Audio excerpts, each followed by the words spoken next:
Salam əziz izləyicilər, bu videoda 2013-cü ildə keçirilmiş birinci qrup qəbul imtahanlarının suallarına baxacağıq. Bu sualların A variantına baxmışdıq, indi B variantının suallarına baxacağıq. Birinci sualda bizdən soruşur A bərabər kök altında 2 kök 2 olarsa, hansı aşağıdakı ifadələrdən hansı tam ədəddir?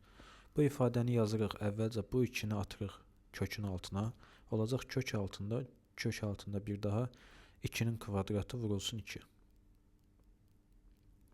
Bu da bizə verəcək, bunun dərəcəsi 2-dir, bu kökün dərəcəsi 2-dir. Əgər ikisi alt-alta yazılıbsa, eyni kökün altında 2-ni 2-yə vuracaq, olacaq 4. 2 kvadrat bizə verir 4-ü, 4-ü 2-yə vuranda 8. 8-i biz yaza bilərik 2 üstü 3 kimi. Bu ifadədə bizə verəcək 2 üstü 3 bölünsün 4. Deməli, A-mız bərabər oldu 2 üstü 3 bölünsün 4-ə. Onda aşağıdakı ifadələrdən hansı tam ədəddir?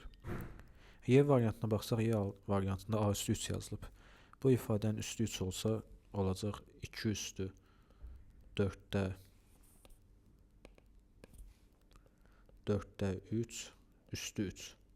Qüvvətin qüvvəti olanda biz bunları bir-birinə vururduq. Yəni olur 2 üstü 4-də 3 vurulsun 3. Bu ifadə bizə verəcək 2 üstü 9 bölü 4, bu tam ədəd deyil. 6-da da yoxlayanda tam ədəd vermir, 2-də də 5-də də vermir. Amma A üstü 4-də yoxlasaq, əgər 2 üstü 4-də 3 vurulsun 4 olacaq. 4 ilə 4 ixtisar gedəcək, qalacaq geriyə 2 üstü 3. 2 üstü 3-də bizə verir 8. Deməli, cavab A variantı. İkinci sual. Xətti funksiya verilib bizə, hansı münasibət doğru deyil? Burada sadəcə x-in qiymətini, y-in qiymətini yerinə qoyub bu ifadədə yoxlayırıq. Məsəl üçün A variantına yoxlasaq, x 0 olanda y 0 deyir bizə. X-in yerinə 0 qoysaq, y bərabər olur -3-ə. Yəni A variantı səhvdir. Bizdən də onsuz səhv soruşur. Əslində cavab A variantı olacaq. Amma yenə gəlin digər 1-2 variantda yoxlayaq. Məsəl üçün B variantı. X -5, y -5 yazılıb. X-in yerinə -5 qoysaq, y bərabər olacaq. 0,4-ü -5-ə vuranda -2, çıxılsın 3, bu da bizə verir -5-i. Yəni doğrudur.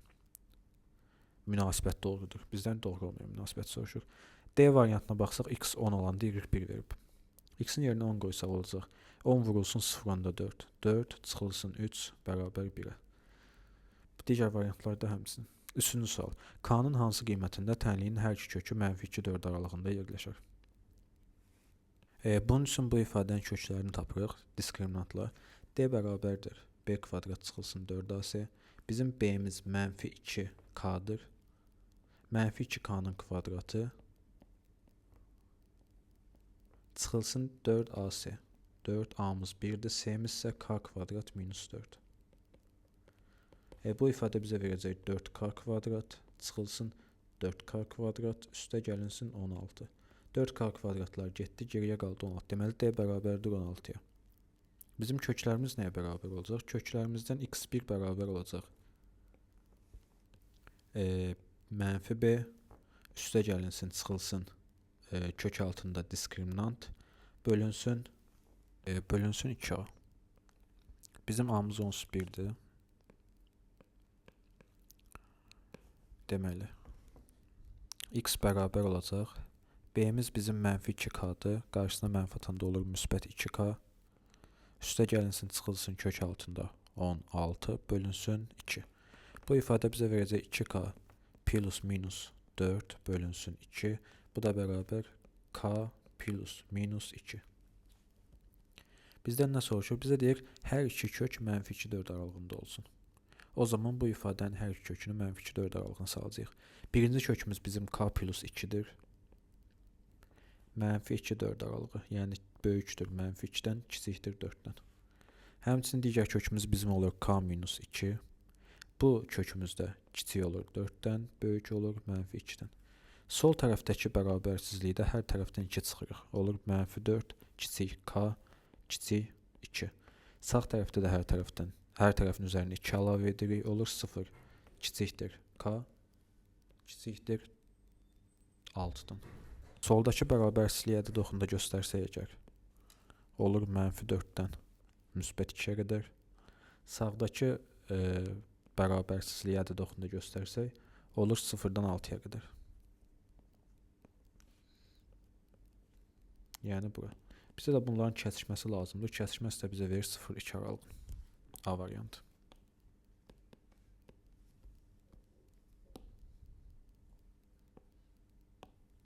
Dördüncü sual, şişirlənmiş hissənin sahəsini hesablayın. Bizə P nöqtəsi verilib, -4, 0, yəni x burada olacaq -4. Həmçinin bizə bu düz xəttin tənliyini verib. Bu düz xəttin tənliyində B nöqtəsində bizim x-imiz bərabərdir 0-a. Deməli, bu tənlikdə x-in yerinə 0 qoysaq, bu qırmızı yerdəki y-in qiymətini taparıq. X-in yerinə 0 qoysaq, bizdə olacaq 6y minus 0 minus 30 bərabər 0-a. 6y bərabər 30, y də bərabər 5-ə. Deməli, bu B nöqtəsindəki y-i tapdıq, müsbət 5.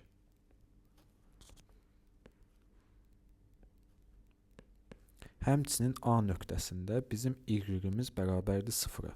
Yəni, bu ifadədə y-in yerinə 0 qoysaq, A-nın x qiymətini taparıq, x koordinatının qiymətini. Y-in yerinə 0 qoyanda olacaq 0 minus 5x minus 30 bərabər 0-a. Buradan 5x bərabər olur -30-a, x də bərabər 6-ya.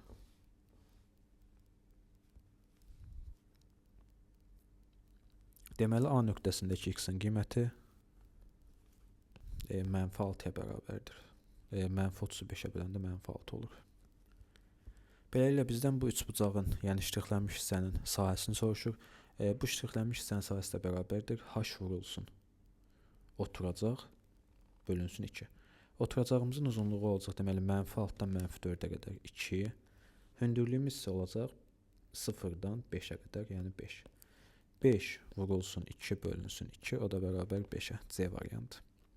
5-ci sual. Bizə verilmiş tənlikdəki düz xəttin bucaq əmsalını soruşur. Bucaq əmsalı nə deməkdir? K deməkdir. K nədir? K x-in əmsalı deməkdir. Yəni, bizim tənliyimiz necə verilir? Y bərabərdir kx plus b. Buradakı k bizim bucaq əmsalımızdır. Bunun üçün nə eləməliyik? Bu ifadədən y-i tapmalıyıq. Buradan 2y bərabər olur -8 minus x, y də bərabər -4 minus 2-də 1x. Deməli, bizim k-mız nəyə bərabər oldu? -2-də 1-ə, B variantı.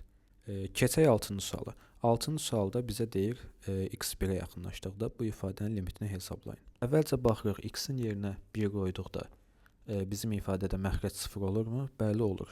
X kvadratın yerində x-in yerinə 1 qoyanda 1 çıx 1 alınır. Bu da bizə 0 verir. Onun üçün nə edirik? Sürət və məxrəci sadələşdiririk. Yəni yazırıq. Limit. Məxrəcdə x kvadrat minus 1 verilir. Bunu x minus 1 vurulsun x plus 1 kimi yazırıq. Sürətdə verilən ifadəni isə sadələşdirmək üçün 3x kvadratı 3x və x kimi vuruqlara ayırıq.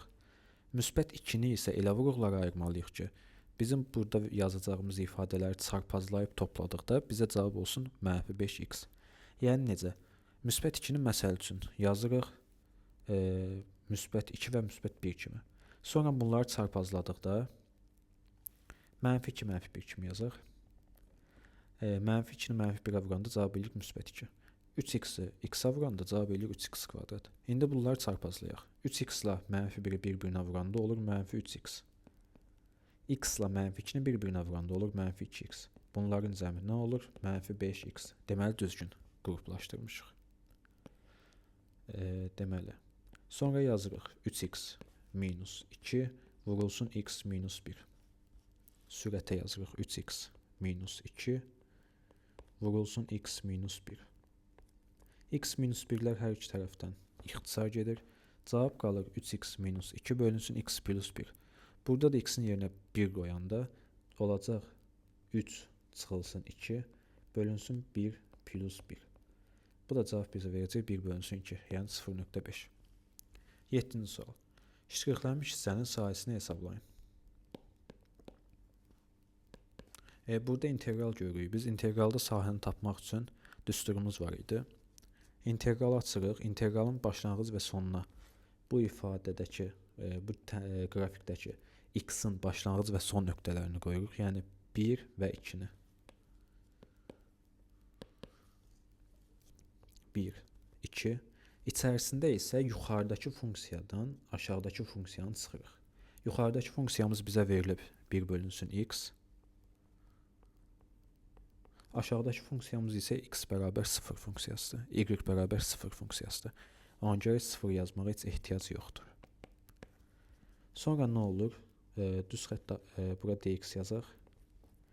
1, 2 olduğu kimi qalır. Hansı ədədin, hansı ifadənin törəməsi bizə verir 1 bölü x-i? Təbii ki, ln x. Sonra nə edirik? Ln 2 çıxılsın ln 1-i hesablayırıq. Ln 2 çıxılsın ln 1. Ln 1-in yerinə də yazırıq 0. Nə üçün? Loqaritma istənilən əsasdan 1 bərabərdir 0-a. Cavabımız da olur sadəcə ln 2. Yəni C variantı. 8-ci sual. Tərəfləri 6 cm-ə bərabər olan üçbucağın təpələrindən 4 cm məsafədə olan nöqtədən üçbucaq müstəvisinə qədər məsafəni tapın. Deməli, bizim üçbucağımız olsun bu. Müstəvidə olduğu üçün bərabər tərəfli üçbucağı bu formada yazıram.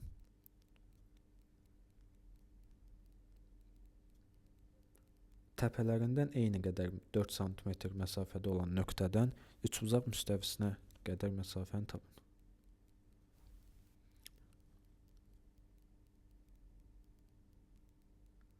Əvvəlcə təpələrindən eyni qədər məsafədə olan nöqtəni burada götürək və buradan üçbucaq müstəvisinə bir xətt çəkək. Sonra bu təpə nöqtəsini, yuxarıdakı nöqtəni birləşdirək üçbucağın təpələri ilə, hər hansı biri ilə. Deməli, bizə nə deyir? Deyir, üçbucağın təpəsindən 4 cm məsafədə olan nöqtə. Deməli, bu məsafə bizdə 4-ə bərabərdir. Həmçinin həmin nöqtələrin aşağıdan üçbucaq müstəvisinə düşdüyü nöqtə üçbucağın mərkəzinə düşür. Üçbucağın mərkəzi isə üçbucağın xaricinə çəkilmiş, daxilinə çəkilmiş çevrənin radiusuna mərkəzinə bərabərdir. Həmin bu ifadədə biz bu məsafəni tapmaq üçün həmin məsafəyə deyirik biz x. Sonra bunu birləşdiririk. Burada birləşdirdiyimiz xətt bizə nəyin uzunluğunu verir? Əgər bu üçbucağın xaricində bir çevrə olarsa, həmin çevrənin radiusu bizə verəcək bu məsafəni. Yəni bu məsafə bizə verəcək böyük R. Həmin üçbucağı, burada ikinci qurduğum üçbucağı aşağıda təkrar çəkməyə çalışsaq,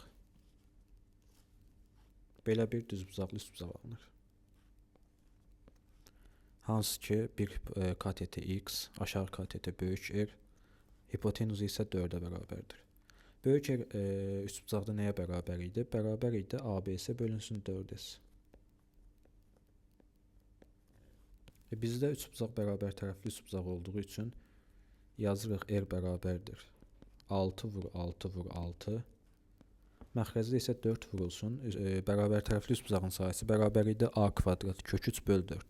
Yəni 6-nın kvadratı kök 3 bölünsün 4-ə. 4-lər ixtisar gedir. 6, 6, 6 ixtisar gedir. Cavab qalır 6 bölünsün kök 3. R-in yerinə yazırıq 6 böl kök 3.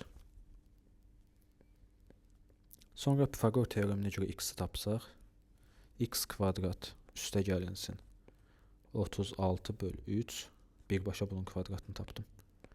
Bərabərdir 16-ya. 36-nı 3-ə böləndə olur 12. Buradan da x kvadrat bərabər olur 4-ə. X də bərabərdir müsbət mənfi 2-yə. Bizim x-imiz burada tərəf olduğu üçün tərəf mənfi ola bilməz. X olur elə müsbət 2. Bizdən də nəyi soruşurdu? Həmin nöqtədən üçbucaq müstəvisinə qədər məsafəni soruşurdu. Cavab oldu 2. C variantı. 9-cu sual. 9-cu sualda bizdən funksiyanın təyin oblastını soruşur. Təyin oblastı nədir? X-in aldığı qiymətlər deməkdir. Bizdə kök altında ifadə verilib. Əvvəlcə yazmalıyıq ki, kök altında ifadə həmişə böyük bərabər olmalıdır 0-dan. Yəni, mənfi 2 loqaritma 4 əsasdan x minus x kvadrat böyük bərabərdir 0-dan. Bu ifadənin hər tərəfini mənfi 2-yə bölsək, daha doğrusu mənfi 2-də 1-ə vursaq, Olacaq loqaritma 4 əsasdan x minus x kvadrat kiçik bərabərdir 0-dan. 0-ın əvəzinə nə yaza bilərik? 0-ın əvəzinə yaza bilərik loqaritma 4 əsasdan 1. Deməli, bizim loqaritmamızın əsasları 1-dən böyükdür. 1-dən böyük olduğu üçün bu ifadənin bərabərsizliyi normal şəkildə yaza bilərik. Yəni yazacağıq x minus x kvadrat kiçik bərabərdir 1-ə. Burada olacaq hər tərəf bütün dəyişənləri sağa atsaq. X kvadrat minus x plus 1 böyük bərabər 0. Burada deməli a-mız 0-dan böyükdür. Həmçinin d-miz də 0-dan kiçikdir. Əgər a 0-dan böyük, d 0-dan kiçik olarsa və bizim ifadə böyük bərabər 0 soruşarsa, deməli bu bütün x-in qiymətlərində doğrudur. Bunun səbəbini soruşur bir çox izləyicilər. Səbəbi nədir? Bizim burada kvadratik ifadə verilib bizə. Kvadratik ifadənin qrafiki necə olurdu? Parabol olurdu. Yəni ya üzü yuxarı ya da üzü aşağı parabola. Bizdə a 0-dan böyükdür, yəni 1-dir. Deməli üzü yuxarı parabol olacaq. Həmçinin bu ifadədəki təpə nöqtələri m və n. Bunların düsturları var idi. M nəyə bərabər idi? Mənfi b bölünsün 2a. N nəyə bərabər idi? Mənfi d bölünsün 4-ə.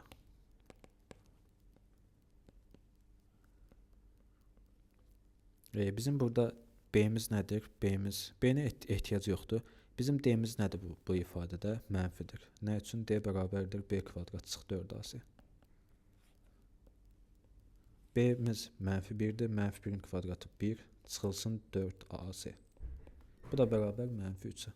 D-miz mənfi olduğu üçün burada mənfidir. Olacaq yuxarıda müsbət.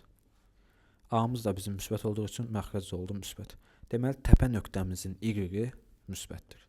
Bu nə deməkdir? Bizim təpə nöqtəmiz burada bir yerdə olacaq. Yəni ya burada, ya burada, ya burada fərq etmir. Üzü yuxarı olduğu üçün belə bir şey olacaq. Yəni bizim ifadəmiz həmişə 0-dan böyük qiymətlər alacaq. Bizə də sualda nə deyir? X kvadrat minus x plus 1 böyük bərabərdir 0-dan. Deməli, x-in bütün qiymətlərində bu bərabərsizlik ödənir. İkinci bir tərəfdən loqaritma içərisindəki ifadə həmişə 0-dan böyük olmalıdır. Yəni bu x minus x kvadrat böyük olmalıdır 0-dan. Dəyişənləri burada sağa atsaq olacaq x kvadrat minus x kiçik 0. X vurulsun x minus 1 kiçik 0. Ədəd oxunda qeyd edəsək 0 və 1 nöqtələrini. Mənfi, müsbət, mənfi. Doğrusu müsbət, mənfi, müsbət. Səhv yazdım.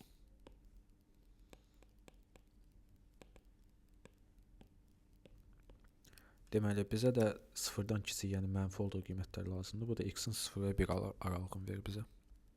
Cavab oldu D variantı. 10-cu sual. Bizə verilmiş ifadəni sadələşdirməyimizi istəyir. Bunun üçün bu ifadəni nə formada yazırıq? Yazırıq 1 plus kök 3 i kubu, bunun da kubu. Onsuz bu ifadə bizə yenə bunu verir. 1 plus kök 3 i-nin kubu nəyə bərabərdir? Bərabərdir 1-in kubu üstə gəlinsin 3a kvadrat b, yəni 3 vurulsun 1-in kvadratı vurulsun b, kök 3 i. Üstə gəlinsin 3ab kvadrat, a-mız 1-dir, b kvadratımız isə bizə verəcək 3i kvadrat. Üstünə də gəlinsin b-nin kubu, yəni kök 3 i-nin kubu, bu da bizə verəcək 3 kök 3 i kub. Bu ifadə nəyə bərabərdir? Bərabərdir 1 üstə gəl 3 kök 3 i. Üstə gəlinsin i kvadrat bərabərdir mənfi 1-ə, yəni burada olacaq mənfi 9.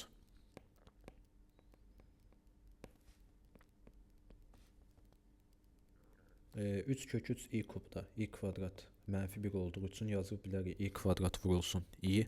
I kvadrat da mənfi 1 bizə verəcək mənfi 3 kök 3 i-ni. Mənfi olanlar müsbət olanla getdi. Cavab qaldı mənfi 8. Bu da olacaq -8-in kubu. Bu da bizə verəcək -512. C variantı. 11-ci sual. Əgər A paralel B olarsa, X, Y, Z cəmini tapın. A, B-yə paraleldirsə əgər, deməli, X-in qonşusundakı bucaq 220 dərəcə verilibsə, deməli, açıq bucaq 360 olduğu üçün X də bərabər olacaq 140 dərəcəyə. X 140, bura 90, bura 90. Dördbucaqlının daxili bucaqları cəmi 360 olmalıdır. Bunu da yazırıq 140 plus 90 plus 90 plus Y. Buradan Y bərabər olacaq 40 dərəcəyə. Eyni zamanda bizdən həm də Z-i soruşur. Z-in qonşu bucağı 320-dirsə, Z də bərabərdir 40 dərəcəyə. Çünki açıq bucaq 360 dərəcədir. Bizdən X, Y, Z cəmini soruşur. X-imiz 140, Y-imiz 40, Z-imiz 40. Cavab da olacaq 220 dərəcə. Y variantı. 12-ci sual. Maraqlı sualdır. Şərtini ödəyən həllərinin cəmini tapın. Bu ifadə əvvəlcə nə edirik? Kosinus ifadəni atırıq bərabərliyin soluna. Nə olur? Olur sinus 2x çıxılsın kök altında 3 kosinus 2x bərabər 0-a. Bu ifadəni nə edirik? Əvvəlcə vururuq -1-ə.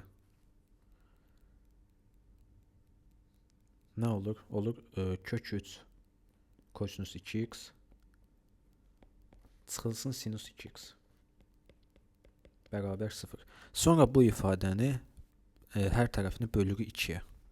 Nə üçün 2-yə böldüyümüzü izah edəcəm. 2-yə böləndə nə olur? Sol tərəfdə olacaq kök 3 böl 2 kosinus 2x. Sonra isə 2-də 1 sinus 2x bərabər 0. Bu ifadədə hər dəfə hər tərəfi 2-yə bölmək lazımdır. Çünki kök 3 böl 2 bizə verir kosinus 60 dərəcəni. Daha doğrusu kosinus 30 dərəcəni. 2 böl 1 bölünsün 2 isə bizə verir sinus 30 dərəcəni. Kök 3 böl 2-nin yerinə yazırıq kosinus 30 kosinus 2x çıxılsın 2-də 1-in yerinə yazırıq sinus 30.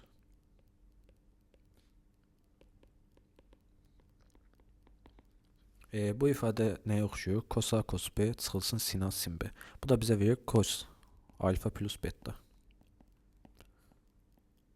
Bizim burada alfamız 30 dərəcədir. 30 üstə gəlinsin 2x bərabərdir 0-a. 0 bizə bu ifadədə sualda yazılıb ki 5 dərəcə və 135 dərəcə arasındakı həllərini tapın. Və kosinus nə vaxt 0-a bərabər olur? Kosinus bərabər olur 0-a 90 dərəcədə. Ancaq 0-ın yerinə yazırıq kosinus 90.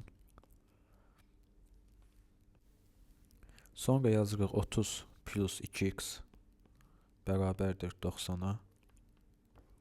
2x bərabər olur 60-a.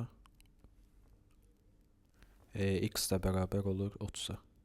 Həmçinin kosinus bir də 270 dərəcədə bərabər olur 0-a.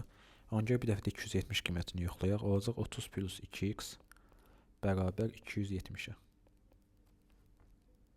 Buradan 2x bərabər olacaq 230-a. X də bərabər olacaq 115-ə. Deməli, həm 30 dərəcə, həm də 115 dərəcə 535 dərəcə aralığındadır. Bizdən bunların cəmini soruşur. 115 ilə daha doğrusu burada 230 yox, 240 alınır. 240-da 2-yə böləndə 120. 120 dərəcədə bu aralığa düşür. 120 ilə də 30-u toplayanda cavab olur 150 dərəcə. B variantı. 13-cü sual. 2 zəri bircə atdıqda düşən xalların fərqinin 0-a bərabər olması ehtimalını tapın. Əvvəlcə 2 zəri birlikdə atdıqda bizim ümumilikdə 36 mümkün halımız olur. Və bizə deyir fərqi 0-a bərabər olsun. Fərqinin 0-a bərabər olması üçün hər iki zərdə eyni xal düşməlidir. Yəni 1, 1, 2, 2, 3, 3, 4, 4, 5, 5, 6, 6. Toplam burada olur 6 hal. Mümkün əlverişli halların sayı 6, mümkün halların sayı 36. 6 bölü 36-nı da 6-ya ixtisar eləyəndə qalır 1 bölünsün 6. D variantı. 14-cü sual. Sistemdən 2x minus y fərqini tapın. Bunun üçün əvvəlcə aşağıda x tapsaq, x bərabərdir buradan 2 minus y. Yuxarıda isə 9x kvadrat minus 6x plus 1 bizə verir 3x minus 1'in kvadratını. 3x minus 1'in kvadratını. Kvadrat kök ixtisar gedir, geriyə qalır modulda 3x minus 1. Yəni 3y minus 1 bərabərdir modulda 3x minus 1. X-in yerinə 2 minus y yazdıqda olacaq deməli 3y minus 1 bərabərdir modulda. X-in yerinə 2 minus y yazanda olacaq 6 minus 3y minus 1. Altdan da 1 çıxanda qalır 5.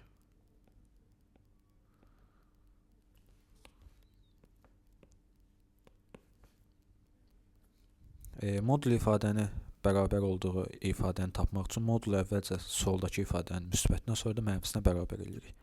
Yəni 5 minus 3y bir dəfə bərabər edirik 3y minus 1-ə, yəni müsbətinə. Bir dəfə də bərabər edirik bunun mənfisinə.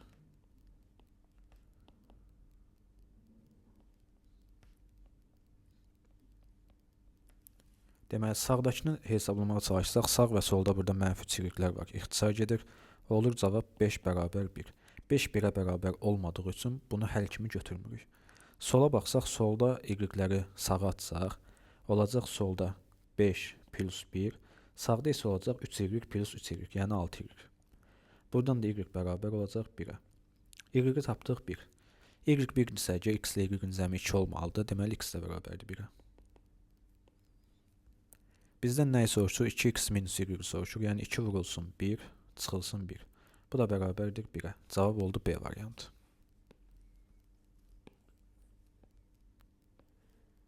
On 5-ci sual. 15-ci sualda bərabərsizliyi həll edin deyir.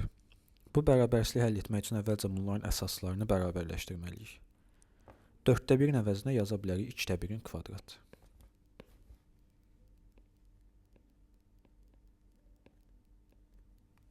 Bu formada yazsaq, olacaq bizdə deməli solda olacaq 2də 1 üstü mənfi 2 x minus 2. Sağda isə olacaq 2də 1 üstü 2-ni 1 bölünsün 2x vuranda qalır 1. Daha doğrusu 1 bölünsün x. Bu ifadədə deməli əsaslarımız eynidir. O zaman qüvvətləri müqayisə edirik. Əsaslarımız 0 ilə 1 arasında olduğu üçün qüvvətləri bərabərsizliyin işarəsini dəyişərək müqayisə edirik. Yəni necə? Yazırıq mənfi 2x minus 2 kiçikdir əvəzinə böyükdür yazırıq. Böyükdür 1 bölünsün x-dən. 1 bölünsün x-i sol sağ, daha doğrusu mənfi 2x-i sağ tərəfə atsaq, sağ tərəfdə olacaq 2,5x. Sol tərəfdə isə qalır mənfi 2. Buradan da x kiçik olacaq. Doğrusu burada səhv yazmışam. Bütün ifadələrin hamısını ataq sağ tərəfə. Onda sağ tərəfdə olacaq 1 bölünsün x, üstə gəlinsin 2x, üstə gəlinsin 2. Kiçikdir 0-dan. Soldakı ifadələrin hamısını eyni məxrəcə gətirsək, məxrəcimiz olacaq x, sürətdə isə olacaq 1, üstə gəlinsin 2x kvadrat, üstə gəlinsin 2x. Kiçikdir 0-dan. Bu ifadənin 0-dan kiçik olması üçün ya məxrəc müsbət sürət mənfi olmalıdır, ya da məxrəc mənfi sürət müsbət olmalıdır.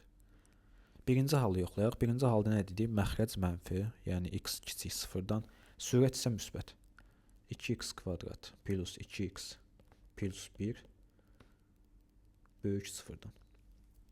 Bu ifadəni həll eləsək, sağ tərəfdə diskriminant tapsaq, diskriminant bərabər b kvadrat çıx 4ac.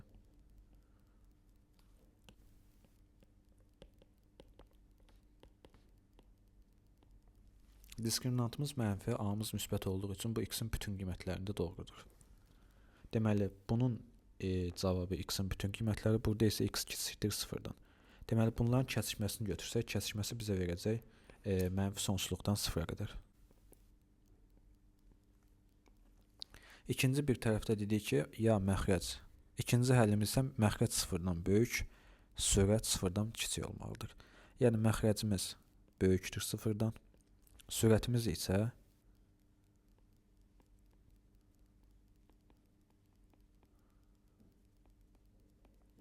kiçikdir 0-dan. Deməli, burada da bizim sürətimizdə diskriminant bərabər olur -4-ə. Diskriminant sıfırdan kiçik, A sıfırdan böyük olanda bu ifadə həmişə müsbət olur. Yəni bunun bir həlli yoxdur. Həlli olmadığı üçün sağdakına heç baxmırıq. Cavabımız da olur sadəcə mənfi sonsuzluqdan sıfıra qədər. B variantı. 16-cı sual. 16-cı sualda funksiyanın ən böyük qiymətini soruşur bizdən. Bu funksiyanın ən böyük qiyməti, əgər sürətimiz sabitdirsə, məxrəcin ən kiçik qiymətində olur. Yəni bu məxrəcin tapırıq ən kiçik qiymətini. Bizim məxrəcimizdə x-in əmsalı, yəni a, x kvadratın əmsalı a, böyükdür sıfırdan. Sıfırdan böyükdürsə, deməli bunun qrafiki üzü yuxarı paraboladır. Üzü yuxarı paraboladırsa, bunun ən kiçik nöqtəsi var. Ən kiçik nöqtəsi nəyə bərabərdir? Təpə nöqtəsinə, yəni təpə nöqtəsi n. N-in düsturu var idi, -d bölünsün 4-ə. -d bölünsün 4-ə. D-miz nəyə bərabər idi? B kvadrat çıxılsın 4-ası, yəni 36 çıxılsın 4 vurulsun 1 vurulsun 14. 4-ü 14-ə vuranda 52. 56. Bölünsün 4 vurulsun 1. Bu da bizə verəcək 20 bölünsün 4. Bu da bərabər 5-ə. Deməli aşağıdakı məxrəcimizin ən kiçik qiyməti olacaq 5. Məxrəcin dəyərinə 5 qoyanda bu ifadəmizin qiyməti olacaq 1 bölünsün 5. D variantı. 17-ci sual. Oturacağının tərəfi 4, yan tili 5 olan düzgün altıbucaqlı piramidanın həcmini tapın. Bu altıbucaqlı piramidanın sadəcə oturacağını çəkək.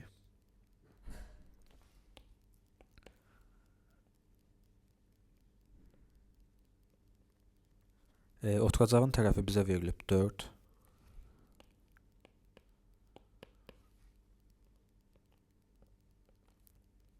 Yan tili isə bizə verilib 5. Yan til nədir? Yəni bu təpə nöqtəsi kimi götürsək bunu, təpə nöqtəsindən tərəfə qədər olan məsafə. Həmin altıbucaqlı piramidanın həcmini soruşur. Əvvəlcə piramidanın həcmin düsturu belə idi. 3/1 vurulsun S oturacaq, vurulsun H. Biz S oturacağı tapa bilərik. 3/1 sabitdir. H tapmalıyıq burada. Buradan bir hündürlük çəksək altıbucaqlı müstəvisinə. Sonra bu nöqtəni birləşdirsək. Deməli, altıbucaqlının belə birləşdirsək, altıbucaqlının bir daxili bucağı 120 dərəcəyə bərabərdir. Və bu xətt daxili bucağı bölür yarıya. Yəni burada düşür 60 dərəcə, burada düşür 60 dərəcə. Burada 60, burada 60. Yəni burada bərabər tərəfli üçbucaq yaranır. Bizə altıbucaqlının tərəfi 4 verilib.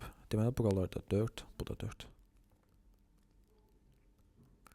Deməli burada alındı bir düzbucaqlı üçbucaq. Hansı ki bu hipotenus oldu 5, aşağı katet isə 4. Pifaqor teoreminə görə sağdakı katet olacaq 3. Bizdən nəyi soruşur? Piramidanın həcmini soruşur. Bu sağdakı katet bu uzunluqdur, yəni bizim h-mızdır. H bərabərdir 3-ə. Piramidanın həcmi düsturunu aşağıya yazmışdım.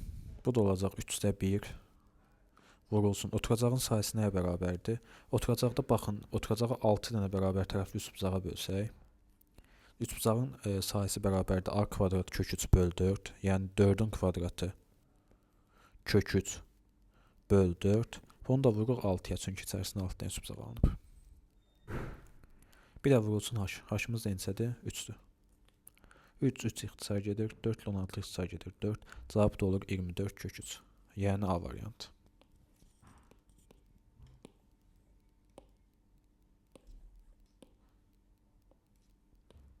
On 18-ci sual. 18-ci sualda tangens 20 bizə A verilib, kotangens 110 soruşur. Kotangens 110-u yazırıq, kotangens 90 plus 110 kimi. Daha doğrusu 90 plus 20 kimi. 90 dərəcə olduqda kotangensin adı dəyişir, olur tangens. 90 plus 20 ikinci rübdə olduğu üçün ikinci rübdə kotangensin yarəsi mənfi olduğu üçün qarşısına da atırıq bir dənə mənfi. Tangens 20 bizə A verilib, cavabımız da olacaq o zaman mənfi A. A variantı. 19-cu sual. Düz xətt MN parçasını ortasından kəsir. Bu olsun bizim MN parçamız.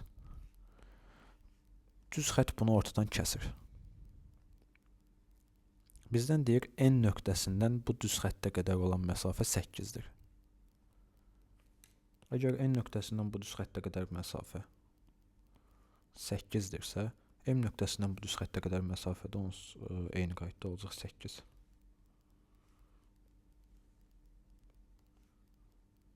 Nəyə görə 8 olacaq? Çünki bu ifadənin qiyməti, bu tərəfin qiyməti bu tərəfin qiymətinə bərabərdir. Deməli, bu bucaqlar da bir-birinə bərabərdir. Deməli, burada alınmış iki üçbucaq bir-birinə oxşar üçbucaqdır.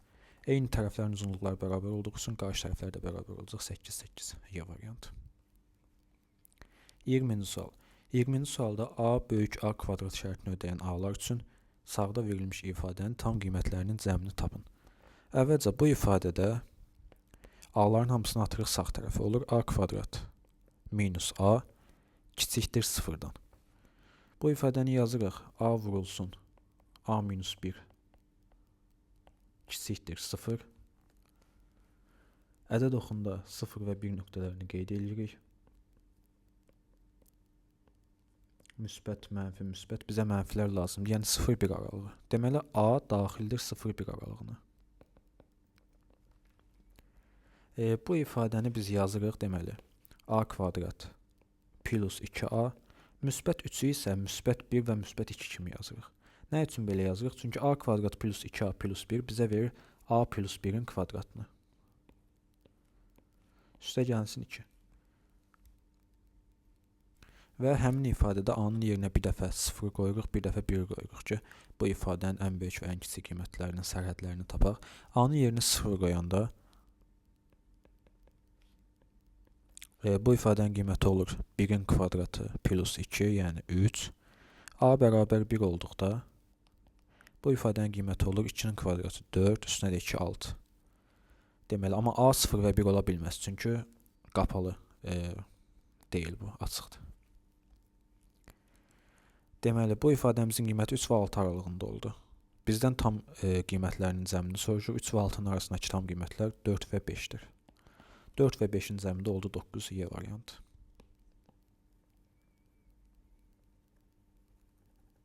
(21-ci sual). 21-ci sualda bizdən soruşur. Hündürlüyü 2, diaqonalı kök 20 olan bərabər yanlı trapeziyanın daxilinə çevrə çəkilmişdir.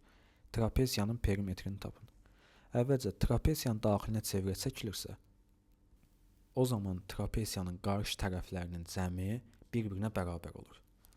Mən dairəni bir də çəkmirəm, çevrəni, ki, şəklimiz rahat alınsın. Deməli, hündürlük bizə verilib 2, diaqonal verilib kök altında 20.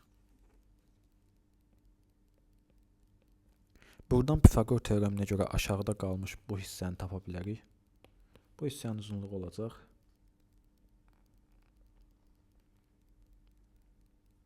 4.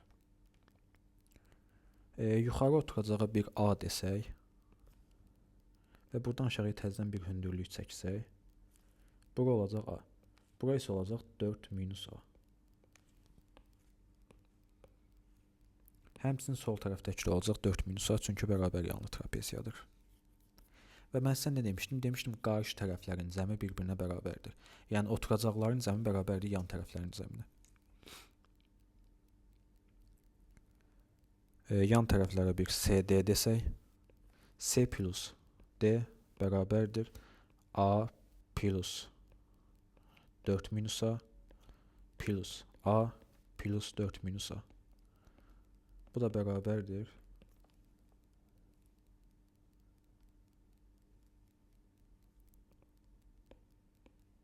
8-ə. Deməli, yan tərəflərin cəmi 8-dir, oturacaqların cəmi 8-dir. Bizdən perimetrini soruşur, perimetri də oldu 16. 22-ci sual.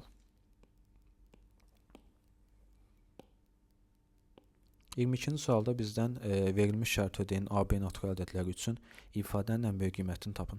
Bu ifadənin ən böyük qiymətini tapmaq üçün əvvəlcə 4A və 4B ilə qruplaşdırırıq. Olur 4A plus 4B bölünsün A plus B. Üstə gəlinsin, sonra da 7 ilə qruplaşdırırıq. 7 bölünsün A plus B. Bu da bərabərdir. Burada 4-ü mötərizənin xaricinə atdıqda sürətdə olur. 4 vurulsun A plus B. Məxrəcdə A plus B. Sağ tərəfdə 7 bölünsün A plus B olduğu kimi qalır.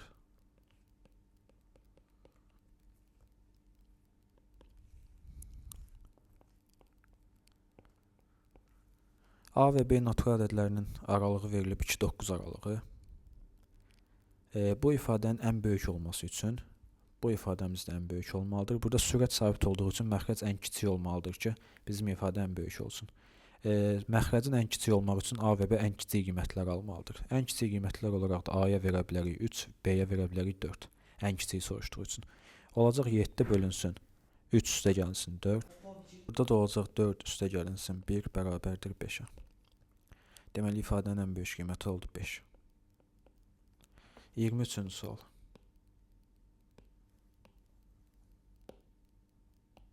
Sualda kvadratın tərəfinə 20% artırıldı. Onun sayısı neçə faiz artar? Kvadratın tərəfi A olanda onun sayısı olur A kvadrat. Kvadratın tərəfi 20% artsa, tərəfi olacaq 1,2A. Bu zaman sayısı da olacaq 1,2A-nın kvadratı. Bu da bizə verəcək 1,44A kvadrat.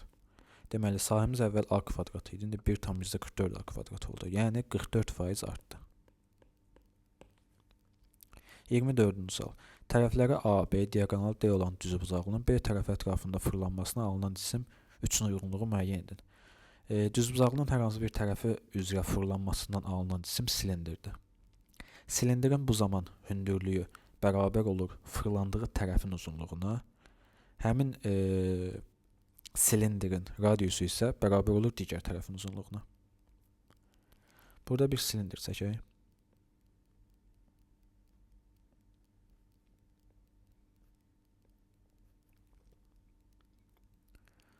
Birinci düzbucaqlıda bizə verilib A bərabər 5, B bərabər 12 və B ətrafında fırlanır. B ətrafında fırlanırsa, o zaman hündürlüyümüz 12, radiusumuz da olur 5. Bizdən nəyə S-yan və V-ni tapmalıyıq? S-yan bərabərdir 2πr vurulsun H. Həcm isə bərabərdir πr kvadrat vurulsun H. Deməli, 2πr-də r-in yerinə 5, h-in yerinə 12 qoyanda olur cavab 120π. Yəni C variantı aiddir birinciyə. Həcmini tapsaq, həcmdə olacaq pi, r-in yerinə 5 qoysaq, 5-in kvadratı 25, vurulsun 12 bizə verir 300-ü. Yəni həcmimiz olacaq 300π, Y variantı. O da uyğundur birinciyə. İndi ikinciyə baxsaq. İkincidə bizə A verilib 6.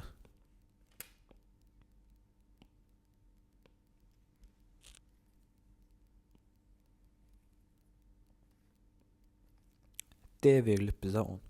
Deməli, bu düzbucaqlını kənarda çəksək, düzbucaqlının A tərəfi olacaq 6, diaqonalı olacaq 10, o zaman B tərəfi də olacaq 8 Pifaqor teoreminə görə.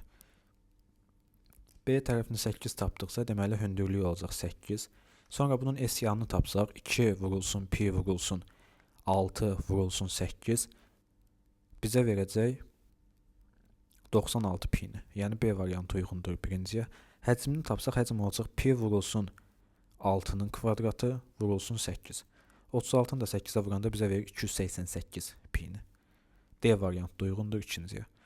Üçüncüyə baxsaq, üçüncüdə B verilib bizə 9. B hündürlüyümüz idi, hündürlük 9.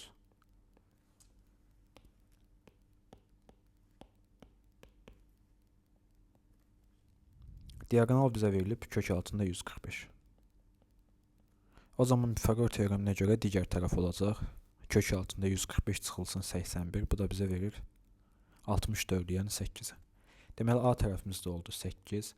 Bunun da S yanını tapsaq əgər, bizə verəcək 2 vurulsun pi vurulsun 8 vurulsun 9. Bu da oldu 144 pi. Yəni A variantı uyğundur üçüncüyə. Cavab oldu 1SY, 2BD, 3A. 25-ci sual. 25-ci sualda əbablar verilib bizə. Əvvəlcə, birinci ifadədə 2n-i atırıq mötərizənin xaricinə. Olur 2n, əbabın içərisində isə olacaq n plus 1, n plus 3. İkincidə n-i mötərizənin xaricinə atırıq. İçəridə olacaq n plus 3, n plus 4. Üçüncüdə yenə n-i mötərizənin xaricinə atırıq. İçəridə olur n plus 4, n plus 5. Əvvəldə isə olacaq n. Deməli, birinci ifadədə bizə verilib ardıcıl tək ədədlər, ikincidə verilib bizə ardıcıl natural ədədlər, üçüncüdə yenə verilib ardıcıl natural ədədlər. Birinciyə baxsaq, birincidə ardıcıl tək ədədlərin əbobu bərabərdir 1-ə.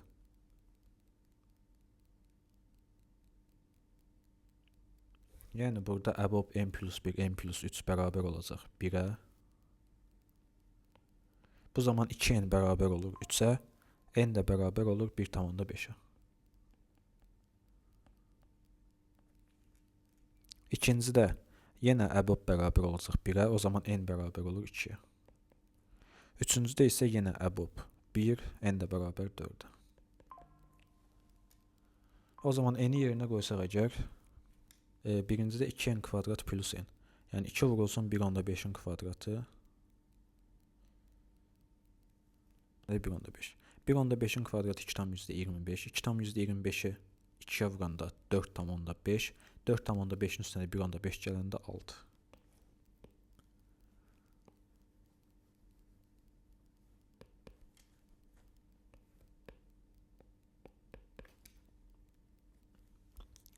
Yenə 2n kvadrat plus 3n. O zaman 4,5-in üstünə gələcəyik. 4,5 cavab olacaq 9. İkincidə enimiz 2 olub. 2-nin kvadratı 4, üstünə gəlinsin 3 vur 2, 6 olacaq 10. 2-nin kvadratı 4, üstə gəlinsin 8 olacaq 12. Üçüncüdə isə enimiz 4-dür. 4-ün kvadratı 16 üstə 16, 32. 16 üstə gəl 20, 36. Deməli, burada D variantında yazılıb bu ədədlərin cəmi 68-ə bərabərdir. Bu uyğundur üçüncüyə. Üçüncüyə yazırıq D. Deməli, birincidə əkobumuz nəyə bərabərdir?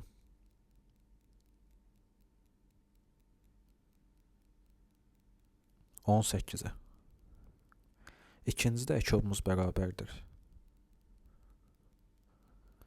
60-a. Üçüncüdə əkobumuz bərabərdir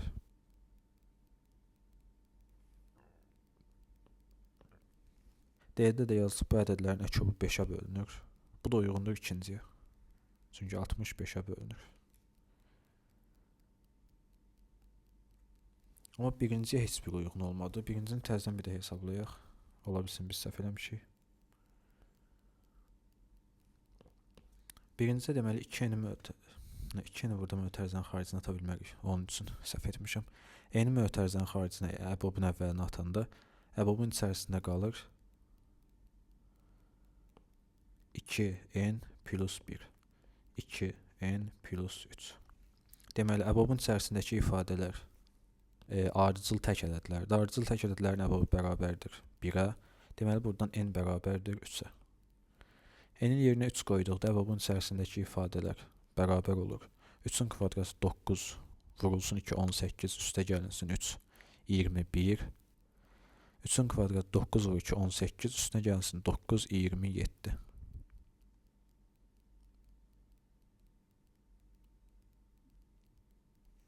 Bu ikisinin əkobu da nəyə bərabərdir? 3-ü mötərizənin xaricinə atanda içəridə olur əkob 7, 9.